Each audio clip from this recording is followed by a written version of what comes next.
पेट्रुल रिनपोचे कहते हैं कि सभी गुरुओं में महानतम गुरु वे हैं जिनके साथ हमारा पूर्व जन्मों का संबंध है, क्योंकि तुम्हारे पूर्व कर्मों के आधार पर यदि अनुकूल परिस्थितियां पैदा न होती तो तुम्हें किसी महान गुरु से मिलने का सौभाग्य प्राप्त नहीं होता। आरंभ में कुशलता से गुरु की परख करो, मध्य में कुशलता से उनका अनुगमन करो और अंत में कुशलता से उनके ज्ञान और कार्य को अपने जीवन में उतारो। जो शिष्य यह सब करता है वह सच्चे मार्ग पर है। भगवान बुद्ध की पूरी शिक्षा एक ऐसा दृढ़ संकल्प मनुष्य के अंदर जागृत करता है, एक ऐसी प्रेरणा पैदा करता है कि वह मनुष्य जिसके अंदर भी श्रद्धा और विश्वास पैदा होता है अपने ऊपर, अपने आत्मबल और अपने आत्म संयम पर, वह व्यक्ति कभी भी हारता नहीं, वह व्यक्ति कभी भी निराश नहीं होता। यह बुद्ध ने हमें सिखाया है, हमें बताया है, हमें ज्ञान दिया, हमें उपदेश दिया और बार बार हमें यही संकेत दिया कि लक्ष्य प्राप्त करने के लिए गुरु के प्रति भक्ति तथा प्रेम और विश्वास का होना अत्यंत आवश्यक है। अब गुरु के प्रति हमारे मन में प्रेम और भक्ति क्यों होनी चाहिए, यह एक प्रश्न खड़ा होता है।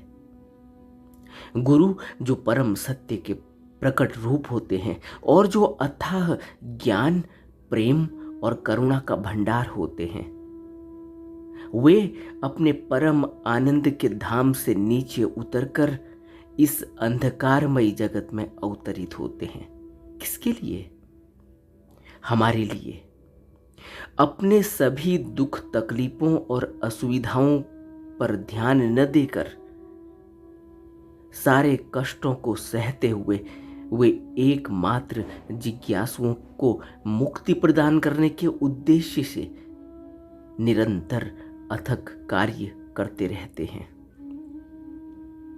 ऐसे निस्वार्थ आध्यात्मिक परोपकारी के लिए लोगों के मन में अपार कृतज्ञता, श्रद्धा, भक्ति, विश्वास और प्रेम भाव का होना स्वाभाविक और अत्यंत आवश्यक है। एक शिष्य यदि सर्वोच्च लक्ष्य को प्राप्त करना चाहता है तो उसके मन में अपने गुरु के प्रति ऐसे प्रेम, भक्ति और विश्वास का होना अत्यंत आवश्यक है। सोचो, अगर हम अपने लक्ष्य को प्राप्त करना चाहते हैं तो बुद्ध हमें क्या कह रहे हैं? बुद्ध कह रहे हैं कि विश्वास होना चाहिए, श्रद्धा होनी चाहिए, कृतज्ञता होनी चाहिए, प्रेम होना चाहिए, अपने कार्य के प्रति रुझान और अपने कार्य के प्रति बहुत ही गहरा अपने ऊपर विश्वास, अपना एक दृढ़ संकल्प और अपने कार्य के प्रति प्रेम अत्यंत आवश्यक है। अब हम प्रेम, भक्ति और विश्वास के महत्व पर अगर चर्चा करें तो बुद्ध के आरंभिक उपदेशों में हमें पाली त्रिपिटकों में क्या पता चलता है कि बुद्ध प्रेम और विश्वास पर बहुत अधिक बल देते हैं। बुद्ध कहते हैं कि जिनका मेरे प्रति पूर्ण विश्वास है और जो मुझसे प्रेम करते हैं वे सभी स्वर्ग के अधिकारी होंगे, उन्हें दुख नहीं है, उनके लिए कोई नरक नहीं है। आगे स्पष्ट करते हुए बुद्ध आनंद से कहते हैं, हे आनंद, यदि किसी सच्चे शिष्य को बुद्ध में विश्वास है, यदि उसे धम्म में विश्वास है और यदि उसे संघ में विश्वास है, तब वह शिष्य अगर चाहे तो अपने भविष्य के बारे में इस प्रकार कह सकता है कि मेरे लिए नरक का नाश हो गया है। इसी प्रकार मेरा पशु या भूत प्रेत के रूप में पुनर्जन्म नहीं होगा, या फिर दुखपूर्ण परिस्थितियों में जन्म नहीं होगा। मैं श्रोतापन्न, वह जो आध्यात्मिक धारा में प्रवेश कर चुका है, श्रोतापन्न कहा जाता है। मेरा दुखपूर्ण परिस्थितियों में कभी पुनर्जन्म नहीं होगा और मुझे पूरा भरोसा है कि मैं संबोधि को प्राप्त कर लूंगा। सोचो, बुद्ध आनंद से क्या कहते हैं? कहते हैं कि उस शिष्य को अपने भविष्य के बारे में वह घोषणा कर सकता है कि उसके लिए अब नरक का नाश हो गया है। नरक का क्या अर्थ होता है? नरक का अर्थ होता है दुख, कष्ट, पीड़ा, विषाद, एक ऐसी स्थिति जहां सब कुछ ऐसा है कि जिससे दुख ही उत्पन्न होता है, जिससे पीड़ा ही मिलती है, जिससे कष्ट ही मिलता है, जिससे जिंदगी नरक बन जाती है। ऐसा कब होता है? ऐसा तब होता है जब हमारा अपने प्रति दृढ़ विश्वास न हो, जब हमें दृढ़ संकल्प हमारे अंदर न जगा हो, जब हमारे अंदर प्रज्ञा का विकास न हुआ हो, जब हमारे अंदर विवेक न खिला हो, जब हमारे अंदर किसी अपने गुरु के प्रति, किसी अपने से बड़े के प्रति प्रेम और विश्वास न हो। जब तक हमें अपने लक्ष्य तक पहुंचने के लिए हमें हमारे ऊपर ही विश्वास नहीं होगा, तो फिर सोचो कौन हमारा साथ दे सकता है। बुद्ध यही कह रहे हैं कि सबसे पहले जिस सच्चे शिष्य को बुद्ध में विश्वास है, सबसे पहले विश्वास करना होगा भगवान में, बुद्ध में। और जिसको भी विश्वास हो गया उसको फिर घबराने की और डरने की जरूरत नहीं है, फिर उसे किसी भी प्रकार की झिझक की जरूरत नहीं है, फिर उसे किसी भी प्रकार से अपने भविष्य के बारे में ऐसी चिंता करने की जरूरत नहीं है कि मैं कैसे करूंगा, मैं क्या करूंगा, मेरा कोई साथ देने वाला नहीं है, मेरे को कोई विश्वास नहीं है, मेरे को कोई प्रेम नहीं करता, मेरा मन नहीं लगता, मेरे को कोई सहायता करने वाला नहीं है। बुद्ध कह रहे हैं कि यदि किसी सच्चे शिष्य को बुद्ध के प्रति विश्वास हो गया और धम्म में विश्वास हो गया, सत्य में विश्वास हो गया, तो फिर वह यह घोषणा कर सकता है कि उसके लिए नरक का नाश हो गया है। नरक का अर्थ ही यही है कि अब वह व्यक्ति दुखी नहीं हो सकता, अब वह व्यक्ति सफल होगा, अब वह व्यक्ति असफल नहीं हो सकता। सफल जो व्यक्ति होगा उसके लिए फिर कोई नरक नहीं, असफल व्यक्ति के लिए नरक है। और असफल व्यक्ति कौन होता है? असफल व्यक्ति वह होता है जिसको अपने ऊपर विश्वास ना हो। असफल व्यक्ति कौन होता है? असफल व्यक्ति वह होता है जिसको अपने ऊपर दृढ़ संकल्प न जगा हो, जिसको अपने ऊपर विश्वास न हुआ हो, जिसको अपने गुरु के प्रति विश्वास न हो, उसी को तो असफलता झेलनी पड़ती है, उसी को तो असफलता का डर सताता है। नहीं तो क्या असफलता है? बुद्ध तो दावे से कहते हैं कि यदि बुद्ध पर विश्वास है, यदि धम्म में विश्वास है, तो फिर न तो कोई पुनर्जन्म होगा, न तो कोई नरक की स्थिति बनेगी, न तो कोई पशु या भूत प्रेत के रूप में पुनर्जन्म होगा, और सफलता और अपने लक्ष्य के प्रति सफलता मिलनी ही मिलनी है। कोई दुखपूर्ण परिस्थितियां पैदा नहीं होंगी। यह बुद्ध आनंद से कह रहे हैं, हे आनंद, वह व्यक्ति किसी भी दुखपूर्ण परिस्थिति में पैदा नहीं होगा, उसका फिर कोई पुनर्जन्म नहीं होगा, और उस व्यक्ति को अपने ऊपर इतना भरोसा होगा कि वह यह कह सकता है कि मैं संबोधि प्राप्त करूंगा, वह कह सकता है कि वह अपने लक्ष्य को प्राप्त करेगा।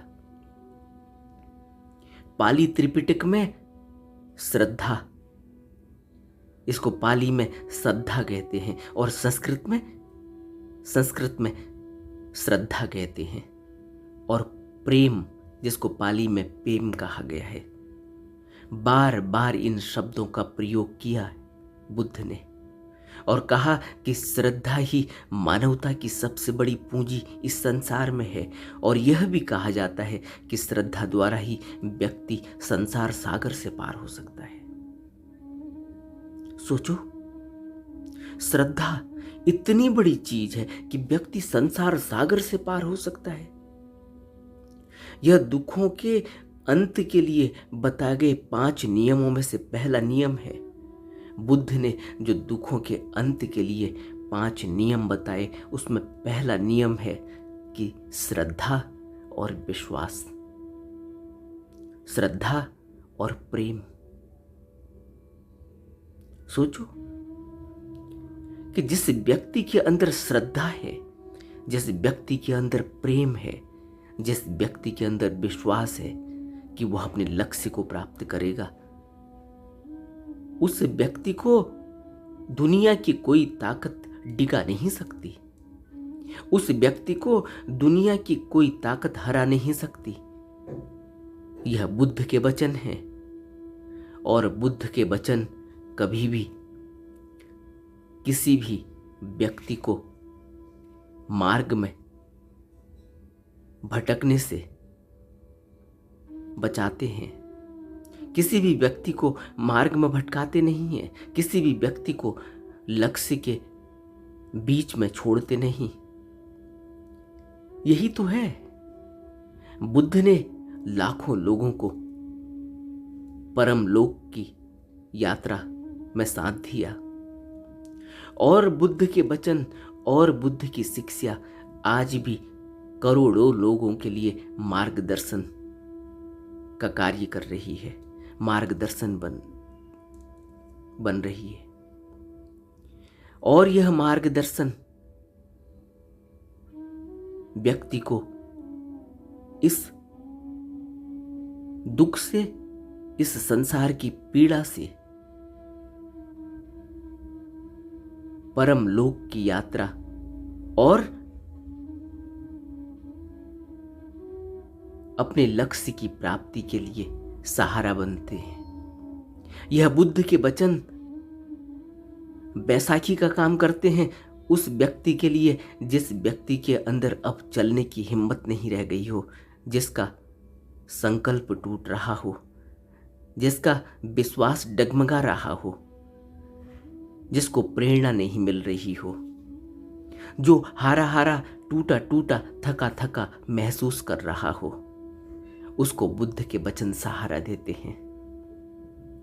यही तो बुद्ध कह रहे हैं कि भरोसा करके गुरु की शरण में जाना चाहिए। बुद्धम शरणम गच्छामि। आध्यात्म के जिज्ञासु को आध्यात्मिक यात्रा की शुरुआत करते हुए बुद्ध, धर्म और आध्यात्मिक संघ की शरण लेना आवश्यक है। प्रज्ञावान गुरु की शरण में जाने का अर्थ है उनके प्रति अपने आप को समर्पित कर देना, अपने अहंकार और अहम भाव को मिटा देना और उनके निर्देशों तथा नियमों का पूरी तरह से पालन करना। सोचो, अगर कोई व्यक्ति बुद्ध के निर्देशों पर, बुद्ध के नियमों पर, बुद्ध पर विश्वास करके उसका पालन करे, उनके नियमों का पालन करे, उनके मार्ग पर चले, तो आप सोचते हैं कि कोई व्यक्ति ऐसा होगा जो अपने उद्देश्य को नहीं प्राप्त कर सकता? बुद्ध इस बात को नहीं मानते। बुद्ध कहते हैं कि जिस व्यक्ति ने भी समर्पण किया, जिस व्यक्ति ने भी बुद्ध के निर्देशों को माना, बुद्ध के नियमों पर चला, और उस रास्ते का पालन किया, उन निर्देशों का पालन किया, उन नियमों का पालन किया, बुद्ध की बातों को अपने जीवन में अपनाया, उनको आसरा बनाया, उस व्यक्ति को उसके उद्देश्य तक पहुंचने से कोई डिगा नहीं सकता, उसके दृढ़ संकल्प को कोई हिला नहीं सकता। इसका अर्थ है उनके उपदेश को मानना तथा अपने जीवन और आध्यात्मिक हित को उनके हाथों में सौंप देना। सोचो, जिस व्यक्ति ने भी बुद्ध के हाथों में अपने को सौंप दिया, तो बुद्ध क्या चाहते हैं? बुद्ध तो चाहते हैं कि उनका बच्चा परम स्थिति को प्राप्त करे। बुद्ध ने तो उस परम लोक से इस लोक में सिर्फ हम लोगों के उद्धार के लिए जन्म लिया है, हम लोगों की बेहतरी के लिए जन्म लिया है, हम लोगों को दुख से, नरक से मुक्त करने के लिए जन्म लिया है। तो सोचो, भगवान को कितनी खुशी, कितनी प्रसन्नता होती होगी जब उनका बच्चा इस दुख से, इस नरक से अपने जीवन को ऊपर उठाए, अपने उद्देश्य को प्राप्त करे, अपने अंदर इतना विश्वास पैदा करे, अपने अंदर इतनी हिम्मत पैदा करे, अपने अंदर इतना दृढ़ संकल्प पैदा करे कि बुद्ध को खुशी होती है, गुरु को खुशी होती है। आपने देखा ना, जब कोई बच्चा बहुत अच्छे मार्क्स लाता है, रैंक लाता है, तो गुरु को कितनी खुशी होती है। गुरु को लगता है कि उसकी मेहनत सफल हुई, गुरु को लगता है कि इसने मेरी गर्दन ऊंची कर दी। और सोचो तब क्या होता होगा जब गुरु के बताए हुए रास्ते पर नहीं चलकर या आधा अधूरा चलकर, विश्वास न करके, श्रद्धा न करके, प्रेम के साथ न चलकर, जब लक्ष्य की प्राप्ति में बाधा आती है तो गुरु को कितनी तकलीफ और कितना दुख होता होगा। इसलिए जब नागसेन से इस प्रकार का प्रश्न पूछा गया, मिलिंद पन्न में राजा मिलिंद ने पूछा है नागसेन से कि बुद्ध एक पापी व्यक्ति को केवल इस आधार पर कैसे बचा सकते हैं कि वह उनकी शरण में आ गया है। राजा मिलिंद शायद अंगुलीमाल का उदाहरण दे रहे हैं, अंगुलीमाल की ओर इशारा कर रहे होंगे नागसेन से पूछने के लिए कि बुद्ध एक पापी व्यक्ति को केवल इस आधार पर कैसे बचा सकते हैं कि वह उनकी शरण में आ गया है और उसे उन पर अटूट श्रद्धा है। तब नागसेन ने राजा मिलिंद को उत्तर दिया कि एक पत्थर चाहे कितना ही छोटा क्यों न हो, वह पानी में डूब जाता है, परंतु यदि हम हजारों टन भारी एक बड़े से पत्थर को भी जहाज पर रख देते हैं तो वह डूबेगा नहीं, पार हो जाएगा। तो सोचो, जब हमने बुद्ध की शरण ले ली, जब हमने बुद्ध पर विश्वास कर लिया, जब हमें बुद्ध पर श्रद्धा और प्रेम हो गया, जब हमने बुद्ध के निर्देशों को, बुद्ध के आदेशों को, बुद्ध के नियमों को अपने जीवन में उतार लिया, तो आप क्या सोचते हैं कि असफलता कहीं रुकेगी? फिर तो हमें अपने लक्ष्य तक पहुंचना ही है, हमें दुनिया की कोई ताकत फिर रोक नहीं सकती। इसलिए हमें बुद्ध के वचनों पर बहुत श्रद्धा और विश्वास से उनका पालन करना चाहिए और अपने उद्देश्य के लिए अपना सब कुछ दांव पर लगा देना चाहिए। बुद्ध की शरण लेनी चाहिए और अपनी तरफ से पूरी मेहनत करनी चाहिए। बाकी काम भगवान बुद्ध पर छोड़ देना चाहिए, वो हमें जरूर पार लगाएंगे।